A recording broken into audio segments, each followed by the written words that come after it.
दोस्तों नमस्कार। स्वागत है आप सभी का एमजीवी स्टडी पॉइंट यूट्यूब चैनल में। तो दोस्तों हिंदी व्याकरण का एक टॉपिक लेकर के उपस्थित है और आज का जो टॉपिक है ये है कारक। तो आज हम बात करेंगे हिंदी में कारक और कारक के चिन्हों के बारे में। कारक के कितने प्रकार होते हैं और कारक का प्रयोग किस प्रकार से होता है, और साथ में हम बात करेंगे कारक की परिभाषा। तो बने रहे इस वीडियो के साथ में लास्ट तक, लाइक शेयर करते रहें। और अभी यूट्यूब चैनल को सब्सक्राइब नहीं किया है तो ज़रूर इसको सब्सक्राइब करें और अपने फ्रेंड्स को भी फॉरवर्ड करते रहें। अब हम बात करेंगे कि ये हिंदी का टॉपिक रीट और सभी प्रकार की स्टेट टेट और जेएमआरसी, यूपीआरवी, यूएनएल और अन्य एग्जाम के लिए इम्पोर्टेंट टॉपिक है। तो अब हम चलते हैं, बात कर लेते हैं कारक के बारे में।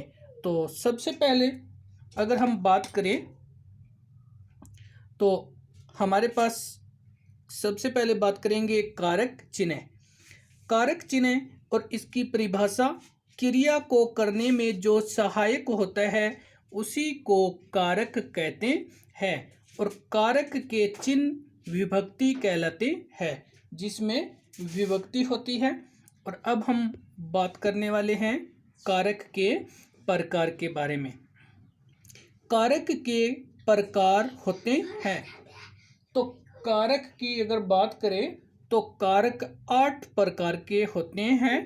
8 प्रकार के कारक और उन कारक के चिन्हों की हम बात करते हैं। तो आइए चलते हैं कारक की ओर।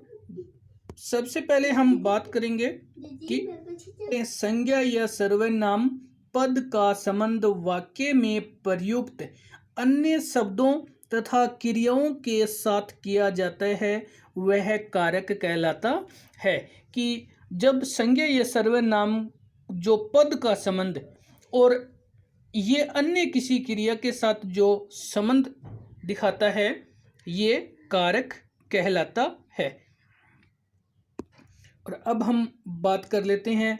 सबसे पहले यहाँ पे बात करें तो ये हमारे पास है कारक, ये कारक है और ये हमारे पास दिए गए हैं चिन्ह। कर्ता, अगर कर्ता कारक है तो ने चिन्ह दिया होगा वाक्य में। कर्ता ने, फिर आगे कर्म को, करण से या के द्वारा। जब करण की बात करें तो इसमें कभी कभार के साथ भी दिया होता है, और से या द्वारा, किसी के माध्यम से या किसी साधन के जो को कार्य के लिए। अब बात करेंगे संप्रदान। संप्रदान या तो के लिए या को या के आदि जो बीच में चिन्ह दिए होते हैं। और इसी के साथ में हम बात कर लेते हैं, हमारे पास कुछ जो कारक और हैं। अपादान, अपादान से अलग, यानी किसी वस्तु को किसी से अलग करना या पृथक्करण करना। संबंध, संबंध का, के, की या रा, रे, री, ये संबंध जो दर्शाता है। अधिकरण, अधिकरण में होता है या पर, कभी कभार जो वाक्य में ऊपर दिया होता है ये भी इसका होता है। और संबोधन में हे, ओ, अरे, जब किसी को हम संबोधित करते हैं। और अब हम चलते हैं, बात कर लेते हैं इसी के साथ में हमारे जो कारक है। तो हम इन कारक की बात करेंगे। तो कर्ता कारक, सबसे पहले हमारे पास जो कारक है वो कर्ता कारक है और इसमें ने चिन्ह दिया होता है। और कर्ता किसी वाक्य का जो कार्य करने वाला होता है, तो इसको हम इंग्लिश में सब्जेक्ट भी कहते हैं, कि किसी कार्य को करने वाला। अब कर्ता कारक की परिभाषा बात करेंगे। संज्ञा ये सर्वनाम का वह रूप जिसके द्वारा किसी क्रिया के करने का बोध प्रकट होता है। संज्ञा जो कोई व्यक्ति का नाम विशेष है या कोई वस्तु है जिसके माध्यम से, और सर्वनाम वह है, मेरा, अपना, उसका आदि जो सर्वनाम होते हैं। संज्ञा और सर्वनाम का दोनों का कोई रूप हो सकता है जिससे द्वारा कार्य किया जाता है या वो क्रिया की जाती है। अर्थात हम कह सकते हैं किसी कार्य को करने वाला, किसी कार्य को या किसी क्रिया को संपन्न करने वाला जो कर्ता कारक कहलाता है। जो कोई व्यक्ति किसी कार्य को करता है वह कर्ता कारक कहलाता है, और कर्ता के लिए जो चिन्ह होते हैं ने होता है, कर्ता ने। और अब हम बात करते हैं, कुछ उदाहरण हमारे पास है। उदाहरण की हम बात करें तो जैसे मोहन ने फुटबॉल खेला, तो यहाँ पे अगर हम बात करें किसने फुटबॉल खेला तो मोहन ने। श्याम पुस्तक पढ़ेगा, कौन पुस्तक पढ़ेगा, श्याम। मोहन गाना गाएगा, कौन गाना गाएगा, मोहन गाना गाएगा। और अध्यापक ने पाठ पढ़ाया। ये सभी हमारे पास एग्जाम्पल है जो कर्ता कारक को प्रदर्शित करते हैं। और ध्यान रखना इस चीज का कि किसी भी चिन्ह का प्रयोग कर्ता के साथ में होता है तो वह कर्ता कारक ही कहलाता है। और अब हम चलते हैं, बात करते हैं हमारे सेकंड नंबर कारक की।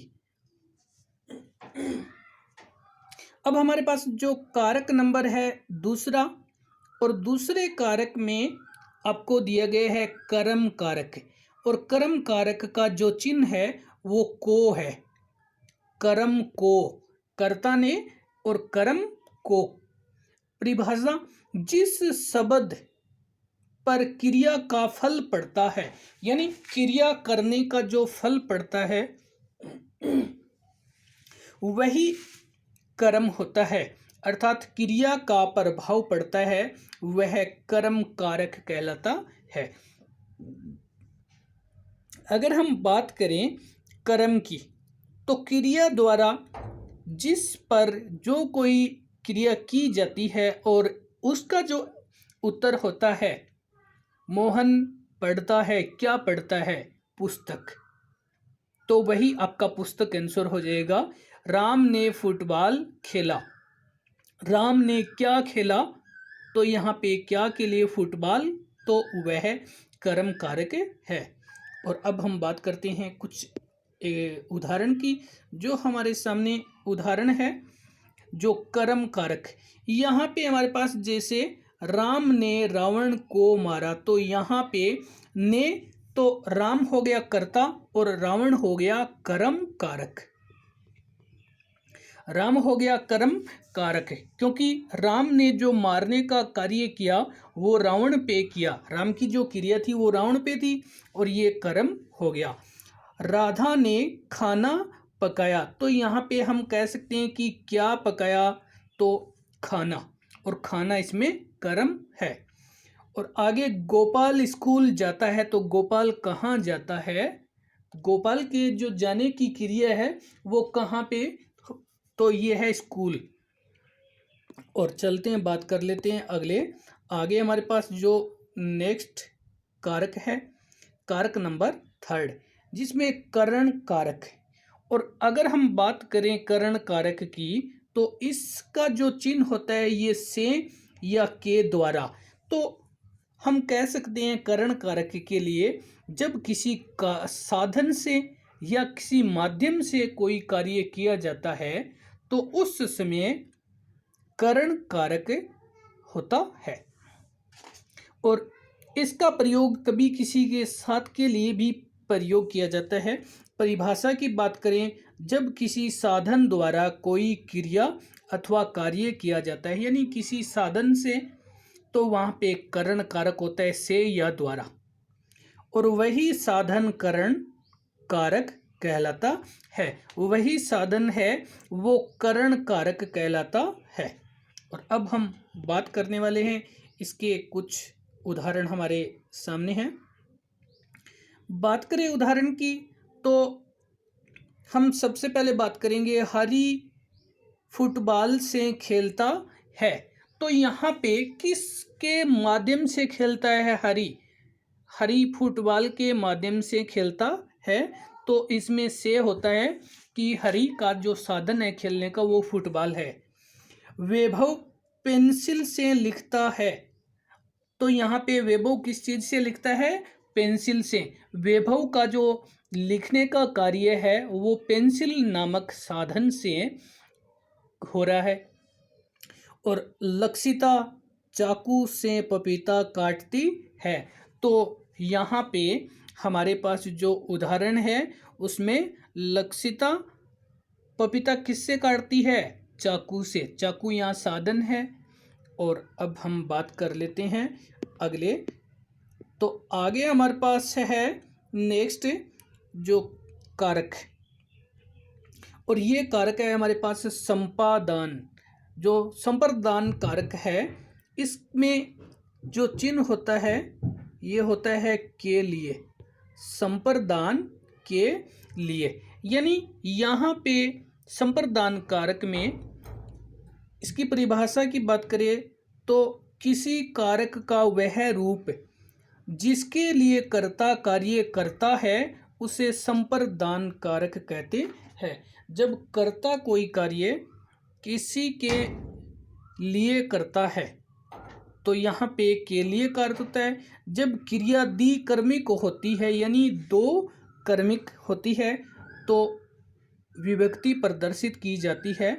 तो अब हम बात कर लेते हैं कि दो प्रकार की क्रिया किस प्रकार से हो सकती है या द्विकर्मिक जिसमें दो कर्म। वैभव ने खुशाल को पुस्तक दी, तो यहाँ पर संप्रदान यानी के लिए। तो इसमें यहाँ आपको जो चिन्ह होगा वो को भी हो सकता है और क्रिया इसमें किसी के वास्ते या किसी के निमित्त जरूर होती है। तो यहाँ पे वैभव और खुशाल, जबकि यहाँ पे खुशाल और पुस्तक दोनों ही ऑब्जेक्ट है, दोनों ही कर्म है। और द्विकर्मिक यानी क्रिया एक ही क्रिया से दो कर्म साधे जाते हैं। एक तो खुशाल हो गया, एक पुस्तक होगी, दोनों ही कर्म है। अध्यापक ने विद्यार्थियों को गृह कार्य दिया, तो यहाँ पे अध्यापक ने विद्यार्थियों को गृह कार्य, अब एक तो विद्यार्थी हो गया और एक गृह कार्य, दोनों ही हो गया। तो अब यहाँ पे हमारे पास अगर हम देखें तो अध्यापक ने विद्यार्थियों के लिए गृह कार्य दिया, यानी विद्यार्थियों को गृह कार्य करने के लिए दिया, तो यहाँ पे के लिए। और अब हम बात करते हैं हमारे नेक्स्ट जो कारक है, और नेक्स्ट कारक की हम बात करने वाले हैं ये है हमारा अपादान कारक। अपादान कारक इसका चिन्ह होता है से अलग। इसका जो चिन्ह होता है कारक चिन्ह ये होता है से अलग हेतु। तो यहाँ पे परिभाषा की बात करें तो जिस वाक्य द्वारा किसी व्यक्ति वस्तु या किसी अन्य व्यक्ति या वस्तु से अलग होने या हम कह सकते हैं उससे बिछुड़ने के भाव प्रकट होते हैं तो वहाँ पे अपादान कारक अलग कहता है। जब कोई वस्तु किसी वस्तु से अलग कर दी जाती है तो अपादान कारक होता है। और अपादान कारक के लिए हम बात करने वाले हैं, हमारे पास यहाँ पे एग्जाम्पल है। तो एग्जाम्पल में बात करें, पेड़ से पत्ता गिरता है, तो सबसे पहले तो इसकी जो पहचान होती है मोस्टली से, या हम कह सकते हैं जब अलग होने का भाव आपको दिखे, जब कोई अलग भाव होने का भाव। और राधा सीमा से होशियार है तो उससे भिन्न है, अलग है, तो यहाँ पे इसमें भी अपादान कारक है। कभी कभार हम ऐसे भी कह सकते हैं जब से का प्रयोग होता है, मोहन सांप से भय खाता है। अगर मोहन सांप से भय खाता है तो वो सांप से अलग रहता है, या से आ गया कि सांप से वो डरता है। और अगर हम बात करें गंगा हिमालय से निकलती है, तो यहाँ पे गंगा हिमालय से अलग हो जाती है, पृथक हो जाती है। और अब चलते हैं, बात कर लेते हैं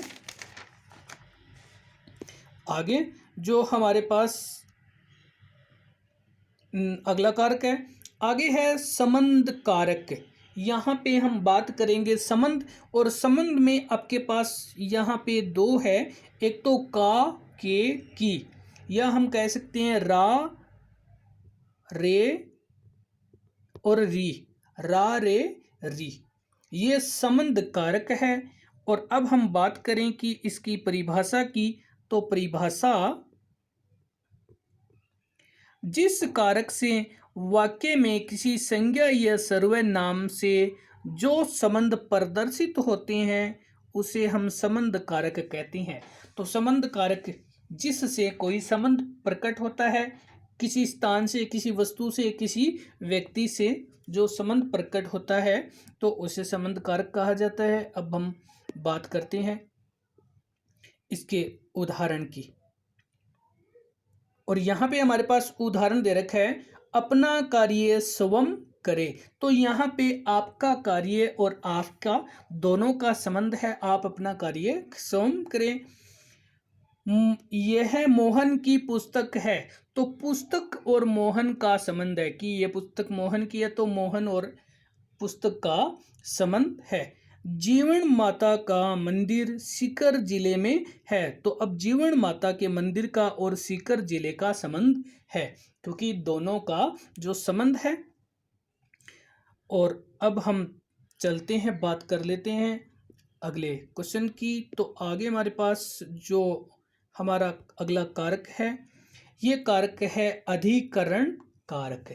और अधिकरण कारक में या तो होता है में, इसमें में की मात्रा सिंगल है, में या पर, इसको कभी कभार ऊपर भी कहा जाता है।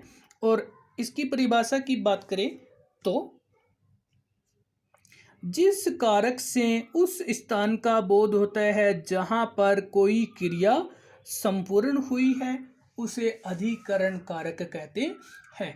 कि जब कोई कार्य किया जाता है और उस कार्य को करने के लिए उस स्थान के बारे में जब आपको कोई अवगत करवाया जाता है तो कभी कभार ये जो है ये अंदर शब्द के लिए भी होता है, क्योंकि वह स्थान जहाँ पे कोई भी क्रिया हुई है। तो अगर हम इसकी बात करें तो देखते हैं कुछ एग्जाम्पल, जो उदाहरण हमारे सामने है। तो यहाँ पे हमारे पास जो उदाहरण दिया गया है, इस उदाहरण में मेज पर सेव पड़े हैं। तो अब आपको ये बताया जा रहा है कि सेव कहाँ पर पड़े हैं, तो मेज के ऊपर पड़े हैं या मेज पर पड़े हैं, तो पर आ रहा है। अधिकरण कारक की जो चिन्ह है वो पर है। और अब हम चलते हैं आगे, जो हमारे पास कुछ एग्जाम्पल है। तो इस एग्जाम्पल में दे रखा है पक्षी आसमान में उड़ रहे हैं, या हम कह सकते हैं पक्षी आकाश में उड़ रहे हैं। तो यहाँ पर पक्षियों की जो क्रिया है वो आसमान में हो रही है, और यहाँ पर अधिकरण कारक है। और अधिकरण में या पर जो होते हैं। और आगे पहाड़ों पर बर्फ गिर रही है, तो बर्फ के गिरने की क्रिया पहाड़ के ऊपर हो रही है, तो यहाँ पे अधिकरण कारक है। और अब हम चलते हैं, बात कर लेते हैं अगले जो हमारा कारक है।